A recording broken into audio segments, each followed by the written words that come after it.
Sini.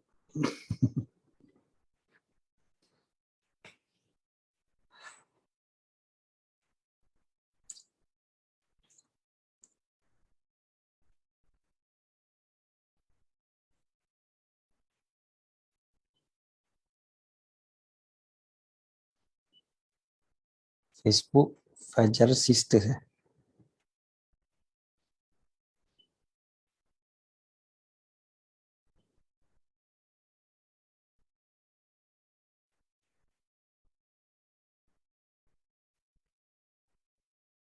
Oh, bukan. Close group kan? InsyaAllah Facebook di Halaman Mahabbatur Rasul, Ustaz. Assalamualaikum. Assalamualaikum. Agama Mahabbatur Rasul ni tertutup kan? Tertutup untuk perempuan saja. Muslimat. Tak ada apa yang perlu share lah. Baik. Barakallahu fiik. Bismillahirrahmanirrahim. Alhamdulillah. Salatu wassalamu ala sayyidina wa habibina wa syafi'ina maulana Rasulillah Sayyidina Muhammad ibn Abdullah wa ala alihi wa ashabihi wa mawalah. Subhanaka la ilma lana illa ma 'allamtana innaka antal alimul hakim. Amma ba'd. Lupa bagi salam tadi ya. Assalamualaikum warahmatullahi wabarakatuh. Alhamdulillah. Syukur pada Allah Subhanahu wa taala, bulan Rajab, bulan yang penuh kemuliaan. Minggu kedua dah daripada bulan Rajab. Hari Khamis yang kedua daripada bulan Rajab. Alhamdulillah, mudah-mudahan Allah Ta'ala jadikan kita di kalangan mereka yang diampunkan dosa-dosa, disucikan hati. Proses yang dipanggil sebagai at-takhliyah dalam bulan Rajab ni kita dapat. Dipanggil Rajab bulan takhalli, Sya'ban bulan tahalli, dan Ramadan bulan tajalli. Jadi Rajab adalah bulan untuk kita bersihkan dosa-dosa kita, sucikan dosa-dosa. Sya'ban bulan menghiaskan hati kita dan menghiaskan amalan kita. Manakala Ramadan lah kita akan mendapat keagungan Allah Subhanahu wa taala. Okey, share share kitab Riyadhus Shalihin kita. Okey. Kan nombor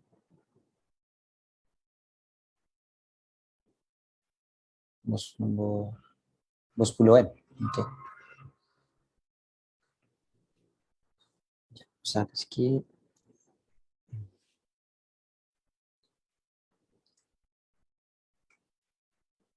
Okey. Bismillahirrahmanirrahim. Bismillah, alhamdulillah, salatu wassalamu ala sayyidina wa habibina Rasulillah bisanadin muttasilin 'anil Imam An-Nawawi rahimahullah wa nafa'ana bihi fid dharain amin. Qala wa an Abi Hurairah radhiyallahu ta'ala anhu qala qala Rasulullah sallallahu alaihi wasallam salatul rajuli fi jama'atin tazidu ala salatihi fi baitihi wa salatihi fi suqihi bid'an wa 'ishrina darajah. وذلك أن أحدهم إذا توضأ فأحسن الوضوء ثم أتى المسجد لا ينهزه إلا الصلاة لا يريد إلا الصلاة لم يخطو خطوة إلا رفع له بها درجة وحط عنه بها خطيئة حتى يدخل المسجد فإذا دخل المسجد كان في الصلاة ما كانت الصلاة هي تحبسه والملائكة يصلون على أحدكم ما دام في مجلسه الذي صلى فيه يقولون اللهم ارحمه اللهم اغفر له اللهم تب عليه ما لم يؤذي فيه ما لم يحدث فيه متفق عليه وهذا لفظ مسلم. وقوله صلى الله عليه وسلم ينهزه هو بفتح الياء والهاء وبالزي أي يخرجه وينهضه. Okey. Lepas kita daripada Sayyidina Abu Hurairah radhiyallahu taala anhu, beliau berkata Rasulullah sallallahu alaihi wasallam bersabda, macam mana kita nak pakai daripada Sayyidina Abu Hurairah radhiyallahu taala anhu,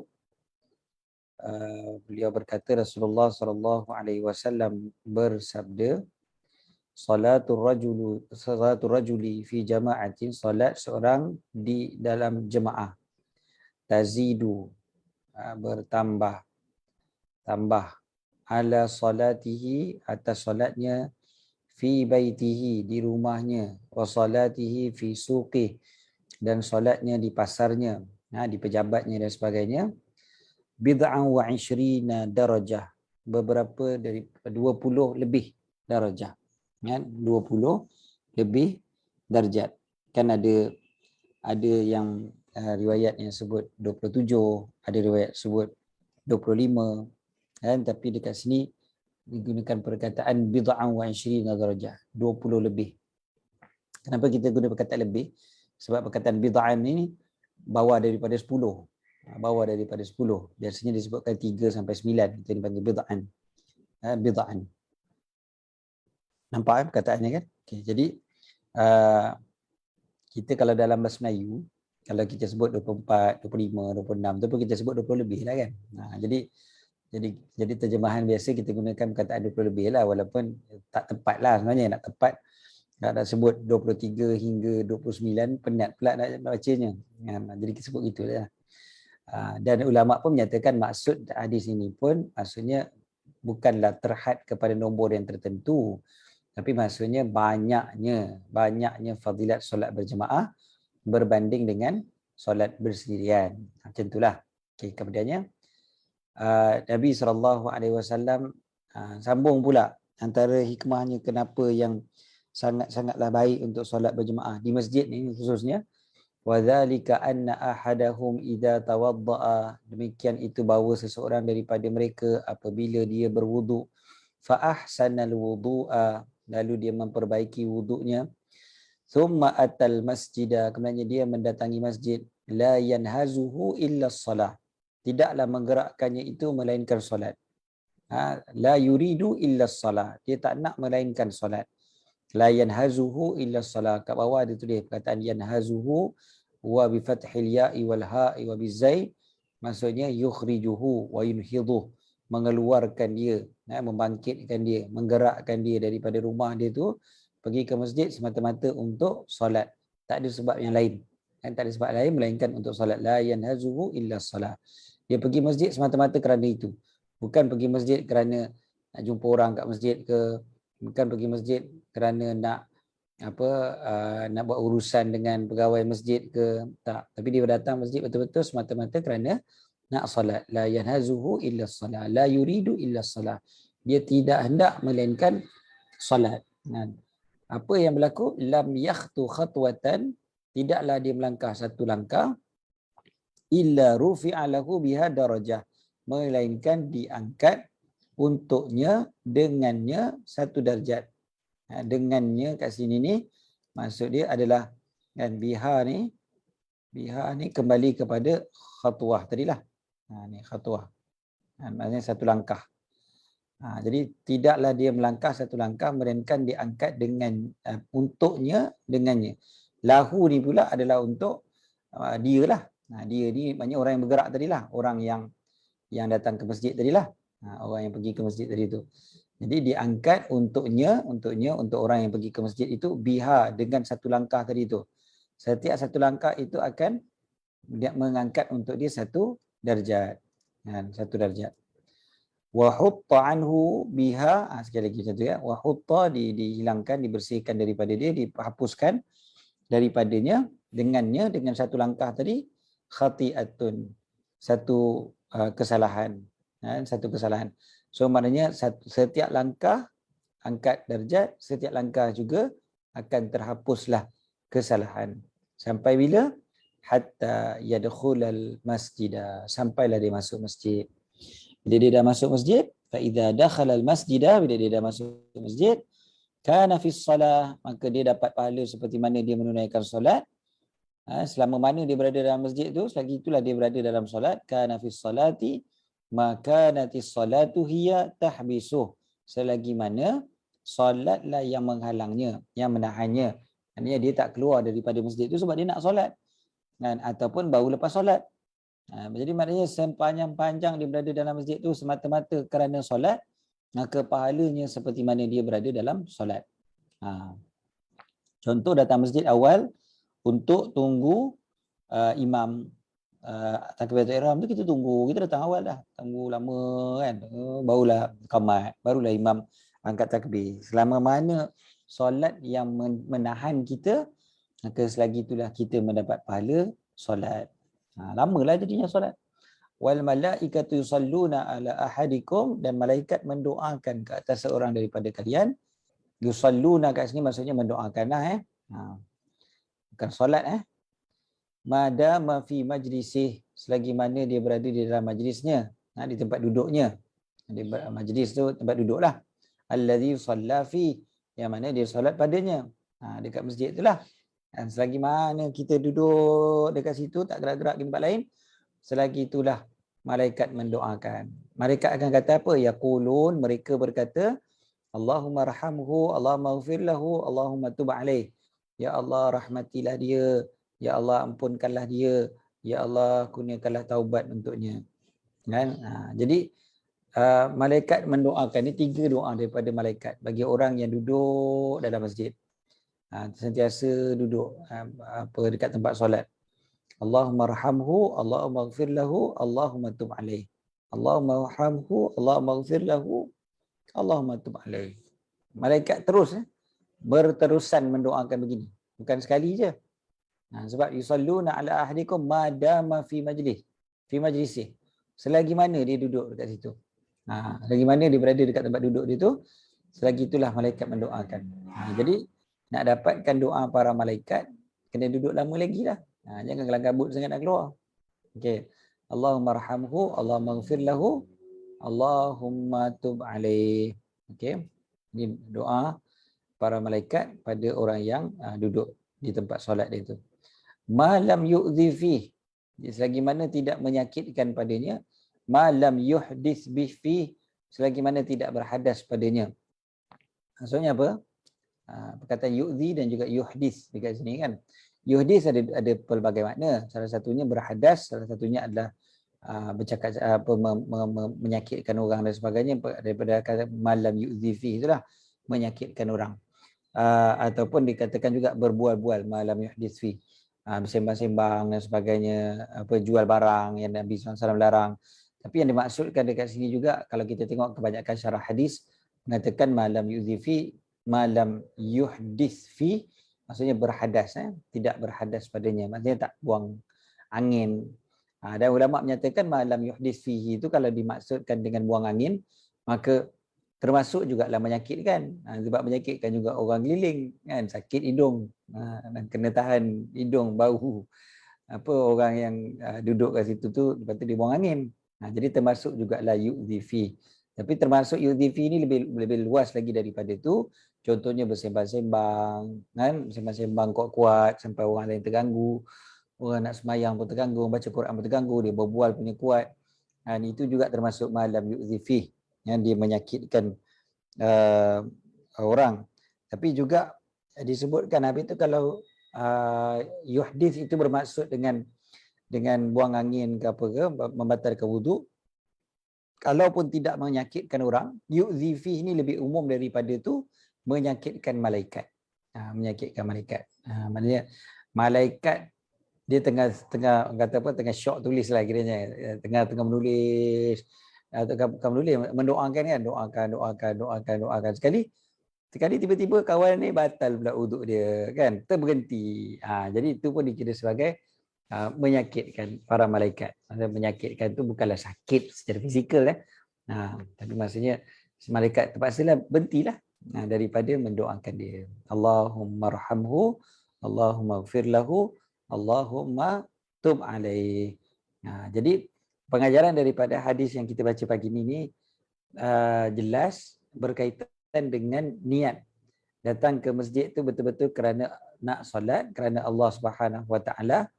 Dekat sini ada dua kali disebutkan tentang perbahasan niat. Satunya dekat la yanhazu illa solah, la yuridu illa solah. Okey.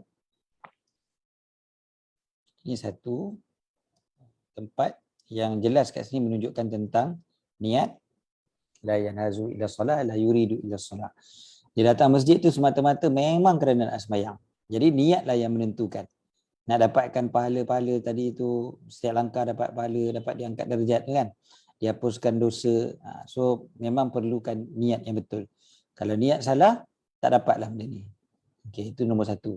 Nombor dua adalah yang ini. Maka nanti salah hiya tahbisu. Ini juga maksudnya kepentingan niat.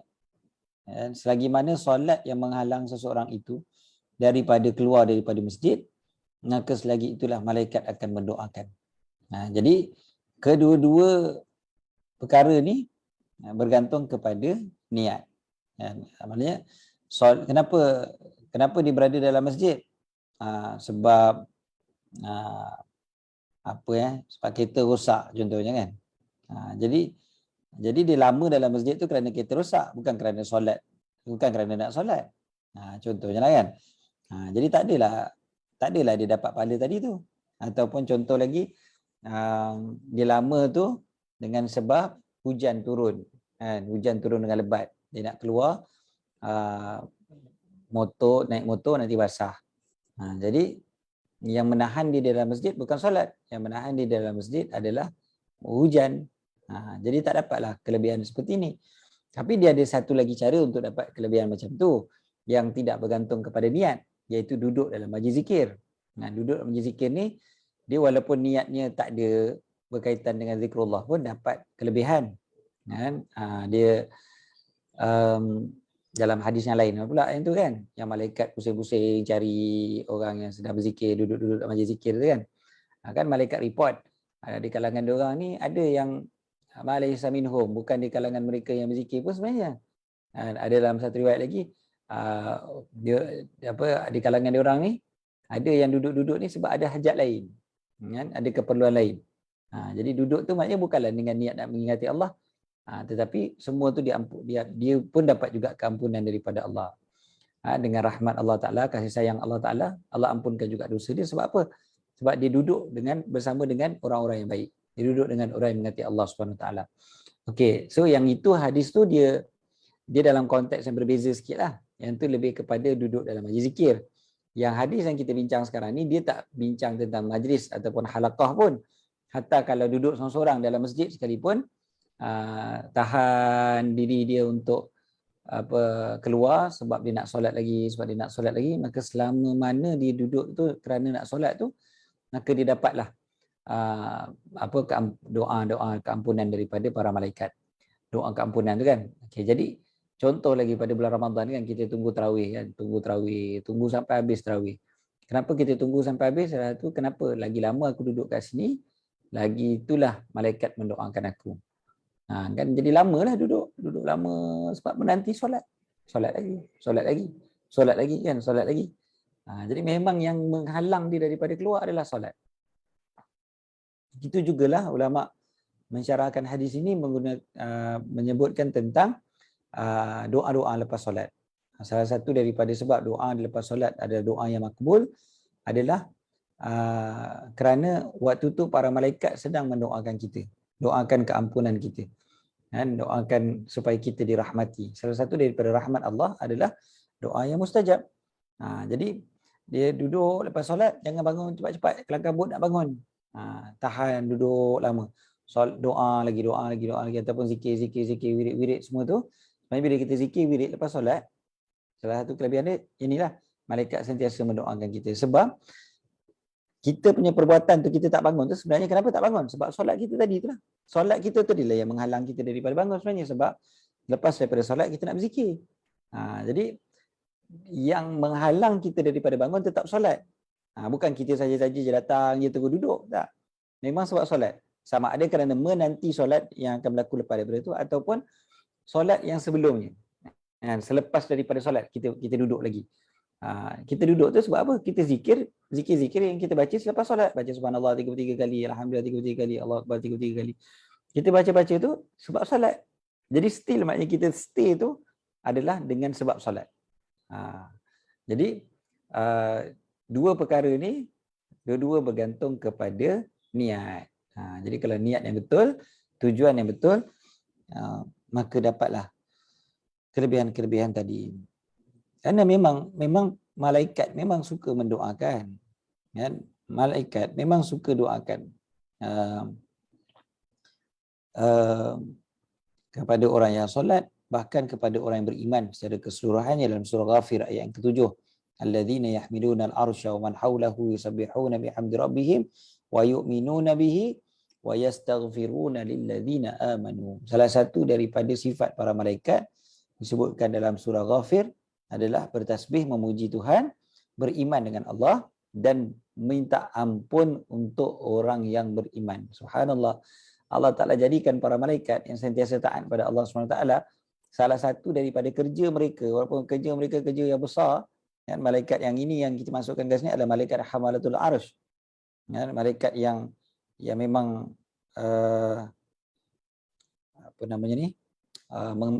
mengangkat arsh. Tapi malaikat yang macam ni pun kerja dia tiap hari sentiasa mendoakan keampunan untuk orang yang beriman. Kerja kita banyak buat dosa, malaikat pula minta ampun lah sentiasa, kan, pada orang yang beriman. Jadi mudah-mudahan Allah Ta'ala jadikan kita di kalangan mereka yang diminta ampun oleh para malaikat. Allahumma amin. Okay, lepas tu tadi pengajaran yang ujung sekali tu, hadis tu adalah selagi mana kita menahan wuduk kita lah dalam masjid, begitu jugalah perkara-perkara yang merosakkan seperti menyakitkan seperti mencari-cari barang yang hilang, berniaga dan sebagainya, kena hilangkan lah, kena buanglah benda-benda yang menyakitkan orang lain, yang menghilangkan adab-adab dalam masjid, kan. Termasuk kalau dulu-dulu kita fiqah dulu disebut meludah dalam masjid, kan. Contohnya kita tak ada takut meludah sebab masjid kita kapet, kan. Tapi still apa-apalah perkara-perkara yang tidak beradab dengan masjid, kita perlu kita jangan buat supaya kita dapat doa para malaikat ni. Okey. Hadis ni disebutkan hujung sekali, kan, malam yuhdis fihi. So itu syarat dia, kan. Syarat dia selain daripada niat nak dapat doa para malaikat tu adalah selagi mana kita tidak batal wuduk. So kalau boleh tahan wuduk, tahanlah. Sebab ada orang kan dia memang kalau lepas solat je batal wuduk. Lepas solat je batal wuduk. Dia memang tak boleh nak tahan wuduk. Yang itu cerita lain lah. Yang tu kita kata kalau memang ada penyakit, yang tu Allah Ta'ala Maha Penyayang, Allah Ta'ala tahu, kan. Dia jangan memang kita kata apa, saya saja Allah. TV Hijrah dah call dah. Okey. Saya cukup setakat tu insya-Allah untuk kali ini. Cepat pula dia orang call. Katanya 8.30. Okey, kita sudahi dengan doa lah insya-Allah. Bismillahirrahmanirrahim. Rabbana anfa'na bima 'allamtana, rabbi 'allimna alladhi yanfa'una, rabbi faqihna faqih ahlana wa qarabati lana fi dinina. Ma'alil qudri unsa wa dzakar rabbi wafiqna wafiqhum lima tartadi qawla wa fi'lan karama. وارزقنا كل حلال دائما واخذ لا اتقياء علماء نهض بالخير ونكفى كل شر ربنا اصلح لنا كل شؤون واكرم برضا منك العيون واقض عنا ربنا كل الديون قبل ان ياتينا رسل المنون واغفر واستر انت اكرم من ستر وصلاة الله تغشى المصطفى من الى الحق دعانا ووفى بكتاب فيه للناس شفاء وعلى الآل الكرام الشرفاء وعلى الصحب المصابيح الغرر اللهم اهدنا بهداك واجعلنا ممن يسارع في رضاك ولا تولنا وليا سواك ولا تجعلنا ممن خالف امرك وعصاك Hasbunallahu wa ni'mal wakeel, la haula wa la quwwata illa billahil aliyyil azim. Sallallahu alaihi wasallam Muhammad wa ala alihi wasallam. Alhamdulillah. جزاكم الله خيرا أستاذ.